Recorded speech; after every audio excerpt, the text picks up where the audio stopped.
Ikaw naman, Juan. So, kasi parang ikaw na line ka sa medyo kontrabida roles, di ba? Dahil sa Villa Quintana. So, ngayon, ganun pa rin ba sa Little Nanay na medyo mean ka? Or... Hindi. Actually, very opposite ng Villa Quintana. Kasi dito, supportive brothers kami ni Tinay. So, kahit sinong umaway sa kanya, kami yung poprotekta sa... Sino yung isa yung kapatid? Mark Heras. Ay, magkapatid kayo ngayon, hindi kayo magka-love team. Actually, akala ko nga love team kami. Nung nalaman ko kasama ko si Mark, sabi ko, love team kami. Yung pala kapatid ko. Pero may love teams pa kayo dito? Oo, like ako, syempre magkakaanak ako. So, ang nakabuntis sa akin si Hiro Peralta. Si Hiro Peralta, kababata ko siya. Siya si Archie. Kababata ko siya sa show. Tapos kasi bilang bata, hindi ka aware. Hindi ka aware or parang very innocent ka. Kinikiss mo sila lahat sa lips. Yung mga ganon. Yung wala lang sa'yo, alam mo yun. Ano ka lang talaga, curious ka lang sa lahat ng bagay. So yun, so magkakaanak kami. Nakaka-excite naman yun. Pero kasi yung... Si Hiro, Oo. Kasi ang ganda rin ng character ni Hiro. How about you, Juan? So, ikaw ba meron kang love team dito sa Love team? Little? Marami. Madami. Ay, kasi nga yung character mo. Chick boy siya. Oo.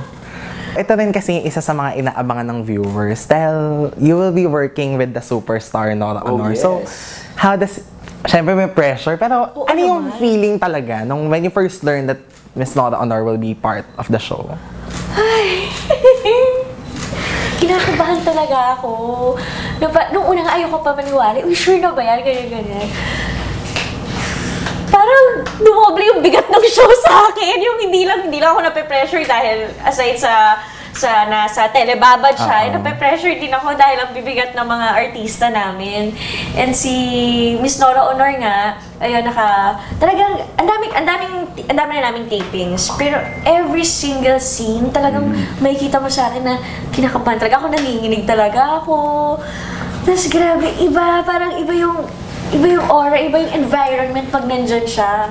Kasi di mo akalain ni superstar. What? Alam mo yun? Na parang, before, napapanood mo lang or sikat na sikat sa Himala, ganyan-ganyan. Tapos ngayon, katabi ko na, ano ba yun? Eksena mo pa. Eksena ko na, nangiyakap-yakap ko pa.